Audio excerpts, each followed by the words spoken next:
There are two crazy statistics that I learned when I first wanted to become a real estate agent. That one is that 90% of real estate agents don't last more than 2 years on the job, and the average salary in the first year is only $9,000. What's up everyone? My name is Avery. I'm a full-time real estate agent and investor in the Raleigh-Durham area of North Carolina, and I started going full-time as a real estate agent in March of 2024, and it's April 2024. So in today's video, I wanted to go over some of the lead generation that I've been able to do and how much money I've made up to this point.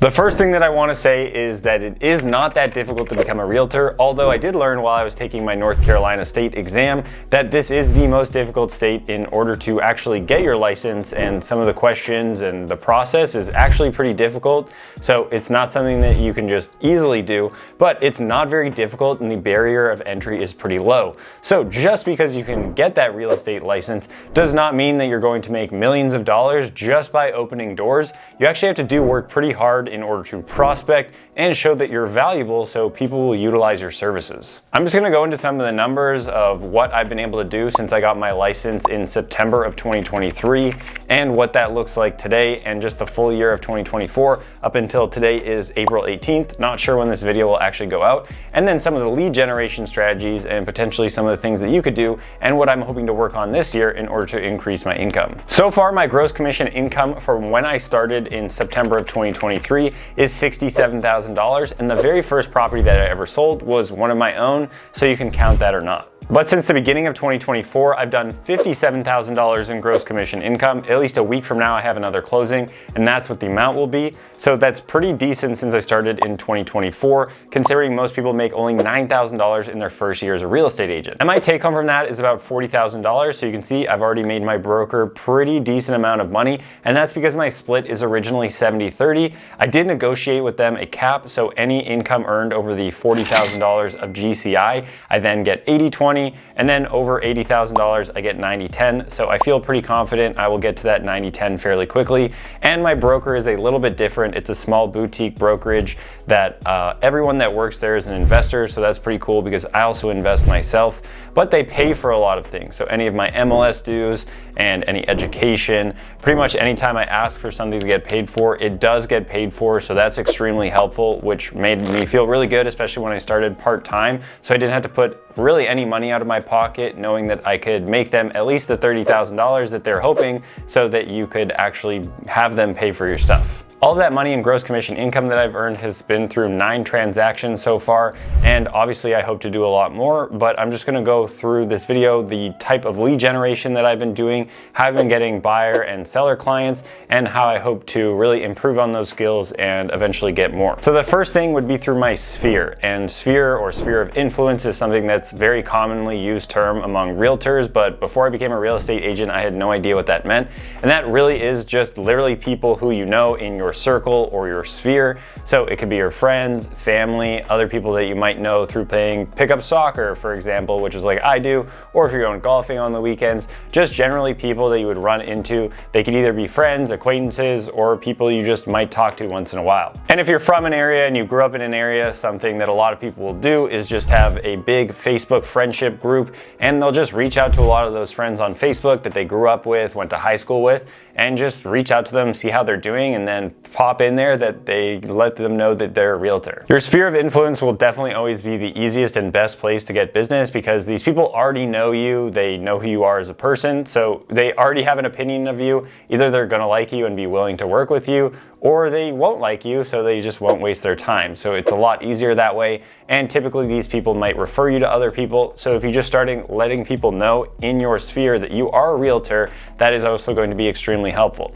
And it might feel a little bit weird just saying, hey, I'm a realtor, but obviously don't do it that way. You're gonna wanna have organic conversations with people, maybe reach out to get coffee, have lunch, or what may have you, but it's something that makes it really easy for you to actually get in and find specific people in your sphere who you could help buy or sell a house. Now, you may have a small sphere or have just moved to an area and not actually have anyone in that sphere that wants to buy or sell a house. So you're gonna have to do some other things in order to reach people that you don't know in order to help them buy or sell property. The second second lead generation that I've been utilizing is through Bigger Pockets, and Bigger Pockets is like social media. It's a mixture between Reddit and Facebook for real estate investors, and I'm a real estate investor myself. I'm also here on YouTube and Instagram, so you can kind of see how well I've been doing in terms of the real estate investing that I've been doing. So I'll go on the forums, answer questions, or reach out to people who say they're trying to buy property in the Raleigh-Durham area, and then they look at my profile and see that really I have some clout more or less and have actually been doing this kind of thing, so they can trust my opinion and feel like I know what I'm doing because I do the kind of thing that they're trying to get into. From Bigger Pockets, I have had 2 of the 9 transactions that I've closed on, so it's definitely been a good place. And I also still do have other people reach out to me and working with a few people still from Bigger Pockets, but so far I've had 2 closings come from there, and it is a free resource, and you can just go on there, answer questions, show your value, and then theoretically people will reach out to you, or you can reach out to them. And now this lead generation strategy works a lot better for someone who does have a real estate investing background, but if you're in real estate as a realtor, I definitely always recommend trying to get into the investing side because you can have some awesome tax benefits and all that good stuff. And if you want to learn more about that kind of thing, definitely check out my channel. The third thing would be through Facebook groups. Now, Facebook groups are very helpful, especially in the real estate world, because there are almost always people that seem like they want something to do with real estate, or there are a ton of Facebook real estate groups.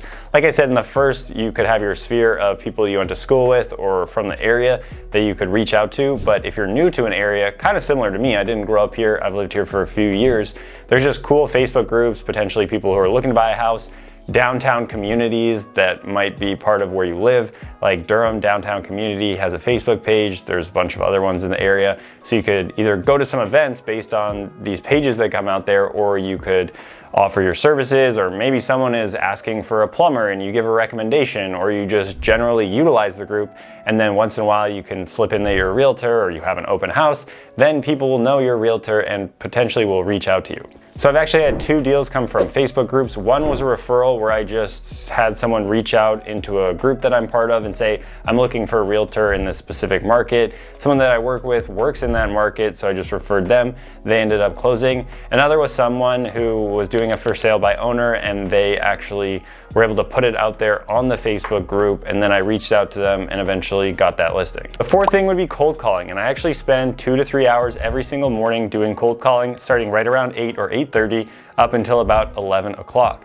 And it might sound like absolute torture, but I really don't mind doing it, and it's kind of fun and nice to get on some good conversations.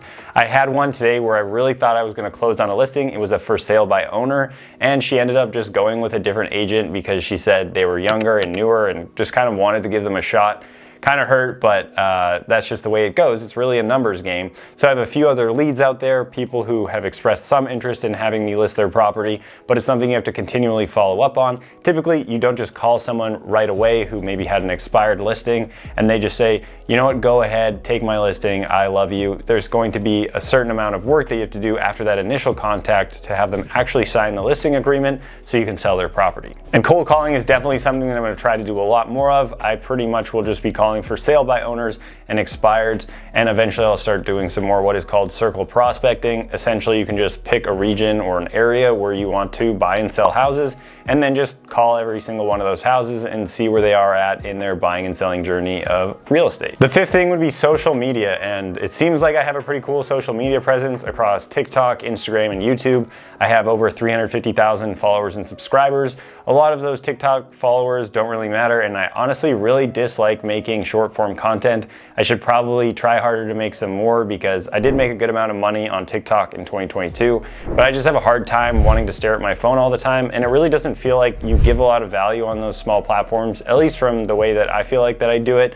On YouTube here, I feel like you could watch this video, actually learn something, take it and do something. Whereas if I make a 30-second TikTok that I'm super rich now and retired from corporate America, maybe it'll motivate you, but it's not really gonna do much. But anyway, I have had people reach out to me via YouTube and Instagram that are interested in purchasing real estate, whether it's locally through me or I'm able to refer them to somebody else. That has helped get a couple of, or actually just one transaction going, but a couple of leads. Now, this is a good way for people to get to know you because they can see you on social media, get to know you as a person, and if they're potentially moving to an area or just looking for a realtor and you have it in a bio that you're a realtor in the area, they could potentially find you, reach out to you, see your profile, or if you're making reels all the time, you might pop up on their feed. So there's a lot of good ways for you to be able to reach out to an organic audience if it's just on social media. And typically if someone follows you or subscribes to you and your page is all about buying or selling property in a specific area, they're going to be pretty likely to want to buy or sell property in that specific area. So those are really the 5 things that I've done in terms of lead generation, and I just want to go over 2 mistakes that I've made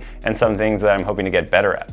So those 2 mistakes that I've made, the first one would be that I recently had a property under contract for a buyer, super excited about it, would have had another closing, and they would have bought a house that they're really excited about, but it ended up falling through. And that is because they had a pre-approval letter from a local credit union, and the way this local credit union does it is essentially you input your own information, and the information that you put in, they believe, rather than actually combing through it and making sure it's accurate. So it may have been slightly inflated or not 100% correct, and maybe just not the same as a tax return, because let's say you're a business owner and you made $100,000 and you write that in, but you had $70,000 of expenses, you really only made $30,000. So if you put $100,000 in and that's what you say your income is, then you're obviously gonna be pre-approved for more house than you should be. So that was kind of the scenario, and unfortunately we had to back out because the financing didn't work out. So I'm definitely going to look more thoroughly when it comes to credit union type financing and see how they're actually doing it, rather than just assuming that pre-approval is good to go. I have other lenders that I typically work with that obviously when they give me a pre-approval, I 100% trust it. Next would be, I did take a for sale by owner listing as a limited service listing. Now, this just means that I put the property on MLS, and then anytime there's a showing or any offers, it's the sellers that deal with it. Now, it sounded like a decent way to get a little bit of money, but I will probably never do that again because I ended up actually doing a decent amount of work for the people and got paid significantly less. Although I was able to put my sign on a listing and potentially advertise for myself, it really didn't do all that much. So it's not something that I really plan on doing again. If I do another for sale by owner or another listing that I get, I do want to make sure that I get paid for the value that I bring and make sure that I do it full on, because it felt like potentially I couldn't really get a good review from these people because I kind of did half-ass work because I was paid, well, 10% of really what I should have gotten paid. So the 3 areas that I really am focusing on and wanting to get better is my follow-up game. So that has to do with cold calling. I want to figure out the best way to follow up with people so they will actually pick me and not pass and choose a different agent like happened to me today. The other thing would be my social media. I do have a decent social media presence, although most of my social media following came from making videos about financial independence, getting into real estate investing. So being a real estate agent might be a little bit different than my audience has. So I'm not sure if I'll just start a brand new Instagram page or do something different. I'm still toying with that idea. And also I don't really love making short form content, although I know I probably should. And the third thing that I really want to get better at would be a CRM or a client relationship manager. I know there are some great ones out there where essentially you can put someone's phone number or email in and it will reach out to them periodically, so you don't have to just randomly text people. Right now I just have something in an Excel spreadsheet, and I will just once in a while text people who I haven't talked to in a little bit just to see how things are going, catch up, whatnot. But it'd be nice to have that a lot more automated. So if you're a new agent, hopefully this helped you out, or if you're thinking about becoming a real estate agent, hopefully this gave you an idea of how things might look. It's definitely not a super easy or glamorous business, but it's something that if you put a lot of work into, you could make a lot of money. I do have some real estate agent friends who are definitely making well over $1 million, and they're absolutely crushing it, but that won't happen right away, or it won't happen without a decent amount of work put in. So if you guys like that video, definitely scroll down and make that thumbs up button blue, and hit that subscribe button if you want to learn more about being a real estate agent or the real estate investing business. So thanks again for watching, and more wealth is coming your way.